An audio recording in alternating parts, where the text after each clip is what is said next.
Good morning बेटा। अब हम स्टार्ट करते हैं आपका इनडिडक्टिव मेथड। डिडक्टिव मेथड मीन्स होता है निगमन प्रणाली। अब मैं आपको बता रही हूँ इकोनॉमी स्टडी की मेथड ऑफ इकोनॉमिक्स की सेकंड मेथड इनडिडक्टिव मेथड, जिसको कि हिंदी में बोला जाता है आगमन प्रणाली।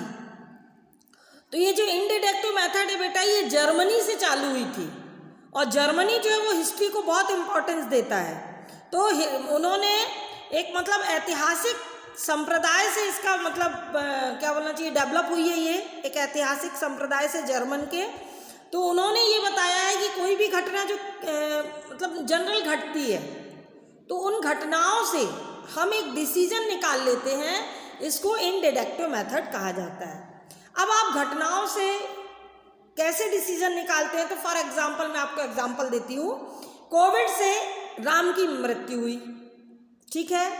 फिर कोविड की बीमारी होने से ही श्याम भी मर गया, कोविड की बीमारी होने से रहीम भी मर गया, कोविड की बीमारी होने से हरशरण भी मर गया, ठीक है। अब आपने लगातार देखा कि कोविड की बीमारी से कंटिन्यू 4 लोग मर गए, 5 लोग मर गए, तो अब आपके दिमाग में क्या आ गया कि कोविड से लोग मरते हैं। तो इस तरह से कोई भी घटना यदि घटती है, कोई भी कोइंसिडेंस ऐसा होता है, उसको देख के अगर लगातार कोई एक चीज सबके साथ हो रही है तो उसको देखकर आप ये अंदाज लगा लेते हो कि ये जनरली होता ही है। तो ऐतिहासिक घटनाओं से कोई डिसीजन ले लेना, ये कहलाता है आपका इनडिडक्टिव मेथड। समझ में आई आपको बात? अब ये घटनाओं से हमने कैसे डिसीजन लिया, पहले तो हम देखते कि घटना का कारण क्या है, ऐसा हुआ तो क्यों हुआ, और होने के बाद उसका परिणाम क्या निकला।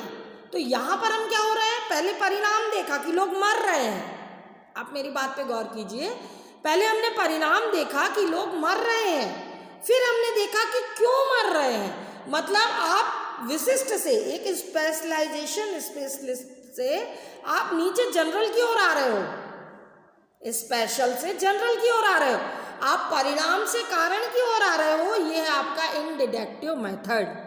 क्लियर है?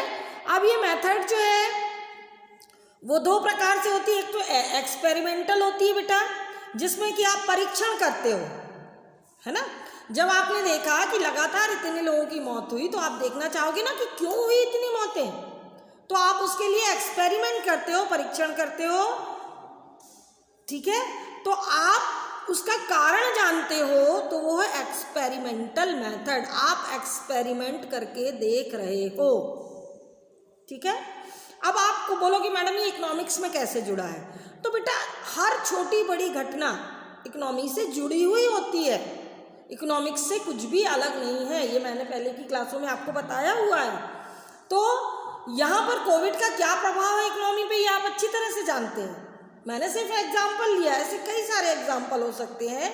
जैसे इकोनॉमिक्स में हमको मान लो ये देखना है कि कोई भी चीज़ यदि हम नहीं बनाते हैं, क्लियर है, जैसे कॉफ़ी यदि हम चाहते हैं कि हर घर में पी जाए तो हमको एक्सपेरिमेंट करना होगा।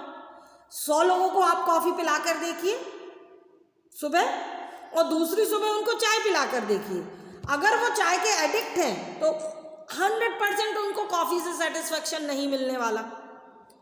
तो दूसरा एक्सपेरिमेंट ये होगा, यदि कुछ व्यक्ति चाय नहीं पीते हैं तो वो कॉफ़ी पीकर ज़्यादा सेटिस्फाई होंगे। तो यहाँ पर आपको एक एक्सपेरिमेंट करना होगा कि एक दिन चाय पिलाइए सबको, एक दिन कॉफ़ी पिलाइए सबको, बाद में आप डिसीजन लीजिए कि क्या क्या लोग पसंद करते हैं, लोगों का इंटरेस्ट किस में है, प्रॉफिटेबिलिटी किस में, किसके प्रोडक्शन में होगी, चाय के या कॉफ़ी के।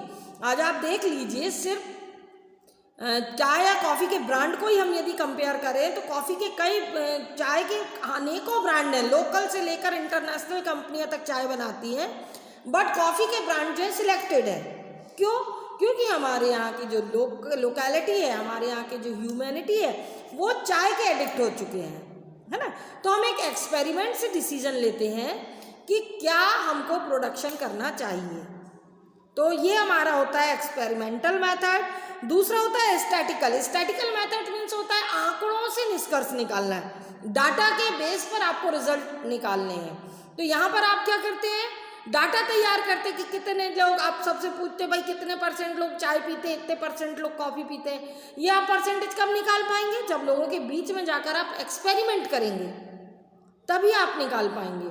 तो इस तरह से जो इनडिडक्टिव मेथड होती है वो ऐतिहासिक है, जर्मन से इसका जन्म हुआ। ये स्पेशल से जनरल की ओर आती है, विशिष्ट से सामान्य की ओर। ये पहले रिजल्ट देखती है, उसके बाद उसके कारणों का पता लगाती है। ये मेथड जो है वो 2 भागों में बांटी जा सकती है। There are 2 forms of individual inductive method. First is experimental, जो कि मैंने आपको चाय कॉफ़ी का बताया एग्जाम्पल देकर कि आप एक्सपेरिमेंट करके डिसीजन निकाल लीजिए। और दूसरा मैंने आपको बताया है कि आप स्टैटिस्टिकल मेथड से, स्टैटिक से डाटा कलेक्ट करके और आप डिसीजन ले सकते हैं। तो ये तो थी हमारी इनडिडक्टिव मेथड। इसमें क्या होता है, मेथड्स ऑफ इनडिडक्टिव मेथड्स के इसके प्रॉफिट गुण क्या है, मेरिट्स क्या है, फायदे क्या है। तो सबसे पहला तो रियलिस्टिक है, रियल है। ये हम एक्सपेरिमेंट करें या डाटा कलेक्ट करें, दोनों ही रियलिटी पर बेस्ड होते हैं। दूसरी बात ये टेस्ट ऑफ कंक्लूजन, आप टेस्ट ऑफ कंक्लूजन, निष्कर्ष आसानी से निकाल सकते हैं। रेक्टिफिकेशन ऑफ एरर्स, इसमें एरर होने की कोई संभावना नहीं है, क्योंकि आप या तो इसमें एक्सपेरिमेंट कर रहे हो या डाटा कलेक्ट कर रहे हो, तो एक्सपेरिमेंट होने की कोई भी संभावना, कोई भी कंडीशन नहीं बनती है। नेक्स्ट है हेल्पफुल इन फ्यूचर इन्वेस्टिंग। आप यदि फ्यूचर में इन्वेस्टमेंट करना चाहते हैं तो ये मेथड आपके लिए बहुत यूजफुल होती है।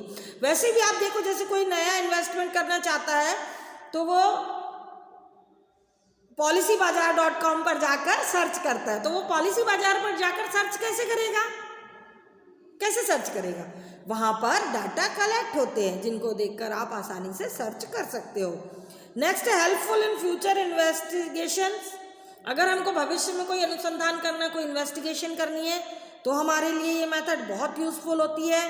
फिर अब ये जो आपने इनडिडक्टिव मेथड पढ़ी है, इसमें कुछ कमियां भी हो सकती हैं, कुछ इसके दोष भी हो सकते हैं, डीमेरिट्स भी हो सकती है। तो सबसे पहला तो ये कि यूनिवर्सल नहीं है, इसको बहुत लोग नहीं मानते, कॉम्प्लेक्स है, थोड़ा सा कठिन है।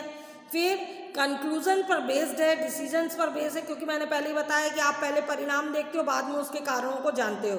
और सोसाइटी में उतनी ज़्यादा यूजफुल नहीं होती है, इसका स्कोप लिमिटेड होता है और इम्परफेक्शन इसमें होता है। क्योंकि आप यदि 10 लोगों को डिसीजन ले लिया आपने कि चाय पसंद है और आप हमको चाय पिलाने आओ तो आई डोंट लाइक टी, मुझे पसंद नहीं है, तो आप उन 10 लोगों के डिसीजन को हम पे नहीं थोप सकते हो, है ना। इसका मतलब है ये इतनी ज़्यादा इम्परफेक्शन है इसमें, ये परफेक्ट तो बहुत ज़्यादा नहीं है। उम्मीद करती हूँ इनडिडक्टिव मेथड आपको क्लियरली समझ में आ गई होगी।